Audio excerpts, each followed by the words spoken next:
The Osun State government on Friday issued a directive imposing a 24-hour curfew in the communities of Ilobu and Ifon effective immediately.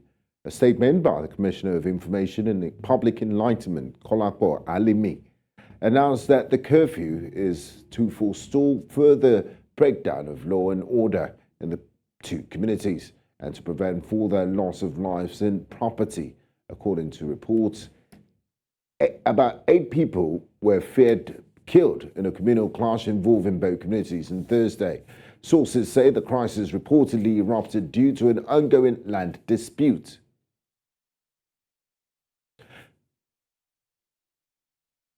The Lagos State Commissioner of Police, Oris-Ohwerhi, on Friday gave preliminary reports of an investigation into the death of Oris-Ohwerhi, aka Mohbad. The police confirmed that Oris-Ohwerhi, the nurse who administered injection of Mohbad, and Ibrahim Oluwatosin, also known as Prime Boy, principal suspects in the singer's death. The police also said that Ayobami Sadiq, aka Spending, is considered complicit in the homicide case for inviting Ogedengbe, an unqualified and unregistered nurse, to treat Mohbad. The Lagos State Commissioner of Police at a press briefing at the State Command headquarters in Ikeja says 5 suspects have already been interrogated.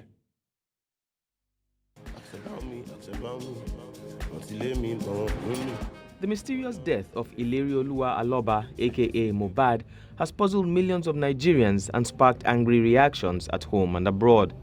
All eyes have since been on the police, who since commenced interim investigations. According to Lagos State Commissioner of Police, the investigation process was directed at addressing 2 fundamental questions. Firstly, what are the immediate chain of events that occasioned the death of Mohbad?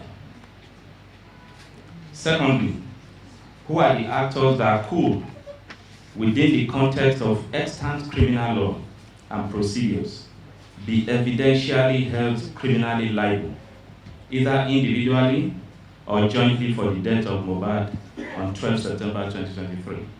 A total of 26 witnesses have so far been identified and interviewed. They include Mohbad's parents, wife, Naira Marley, Sam Larry, a few other artists, neighbors, hospital staff, amongst others. 5 suspects have so far been identified, arrested, and detained and interrogated on their alleged roles in the sequence of events that led to the death of the singer.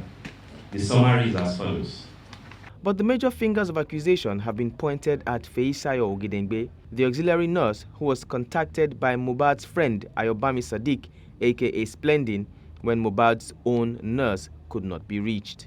She eventually came on Tuesday, 12 September 2023, and administered 3 different injections, which are believed to have occasioned the chain of reactions that directly resulted in the eventual death of the singer.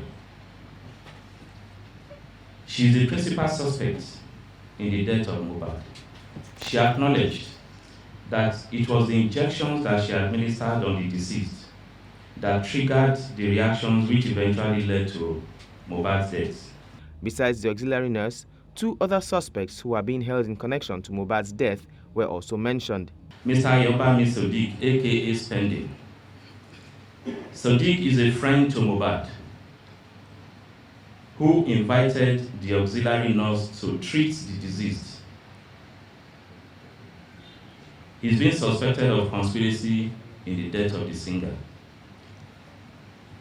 His action in inviting a person known to him as an auxiliary nurse to attend to the deceased under a non-clinical setting occasioned Mohbad's death.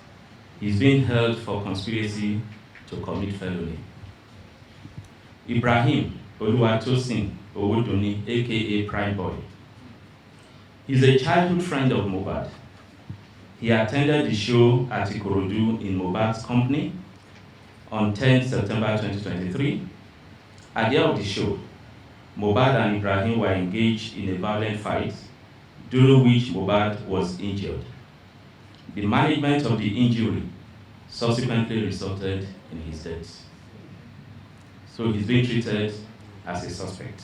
But perhaps the major suspects who have caught the attention of the public in this case are Naira Marley and Sam Larry, and the CP also made known their involvement in the case based on the investigation.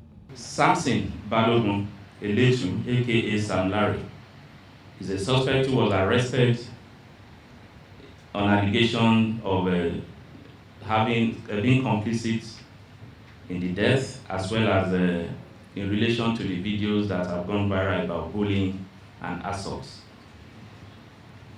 which in some quarters we believe perhaps had any link with his eventual death. He was arrested, he's still in detention. Abdulaziz Fashola, aka Naira Marley, was also arrested and is still currently in detention for similar allegations. While Nigerians eagerly await the results of the autopsy and toxicology test, the fate of the mentioned suspects and possibly others who may still be identified will now be in the hands of the court. Bernard Akede, reporting for News Central. Joining us tonight in Nigeria Tonight to discuss this is Dr. Bright Oris-Ohwerhi, a medical doctor. One welcome to you, Dr. Ohwerhi, and thanks for joining us in Nigeria Tonight. Thank you very much for having me. Now, Dr. Ohwerhi, the circumstances surrounding the death of Ilerioluwa Aloba, also known as Mohbad, has been puzzling. Could you tell us how convenient and accessible is it for people to get access to drugs in Nigeria and self-meditate, and also the prevalence of quack doctors and nurses?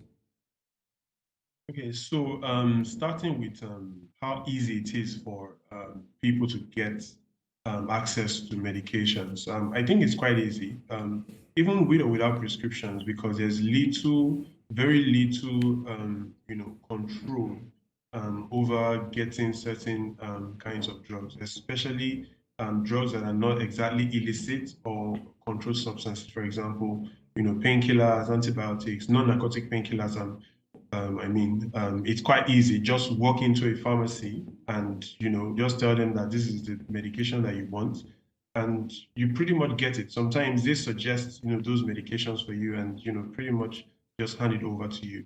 Now, of course, some of these pharmacies are not run by, licensed pharmacists.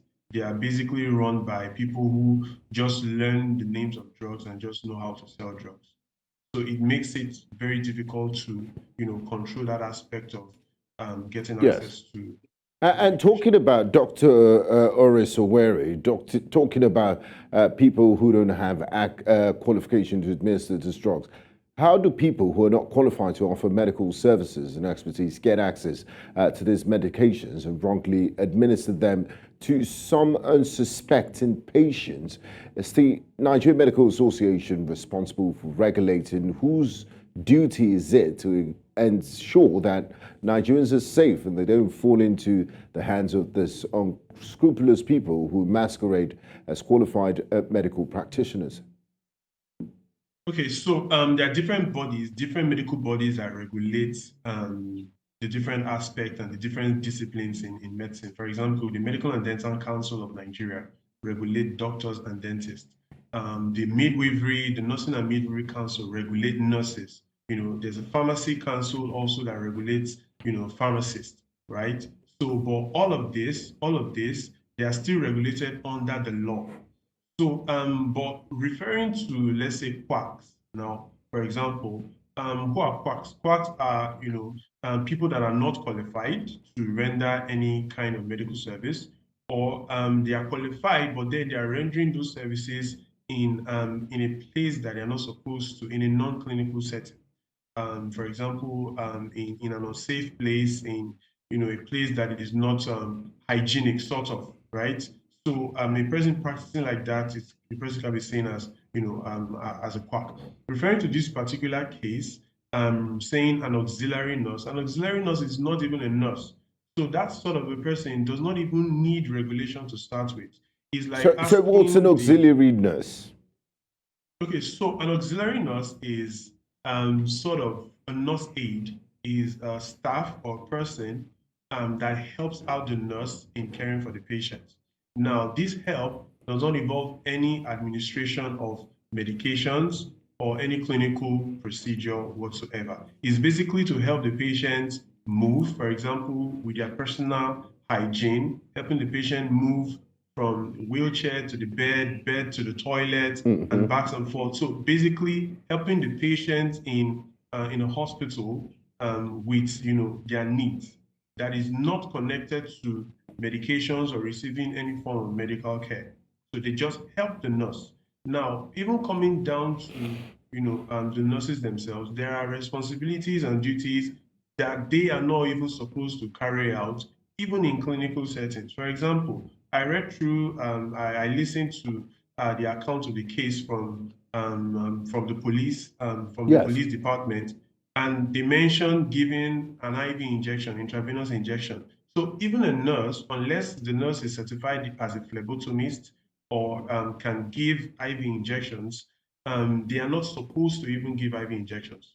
Now, not to talk of an auxiliary nurse that does not have any training in medicine or nursing whatsoever. So that is the problem we have here. So that is very definition of quack, actually. Now, finally, Dr. Oris-Ohwerhi, before I let you go, this case has generated a lot of public interest and controversy, and we've seen the police latest updates on the investigations. You're a medical practitioner. How important is the autopsy test in the autopsy result in finalizing this result and helping the police and law enforcement agents to put an end into this saga that we've witnessed over the past few weeks? What does the autopsy result bring to the case?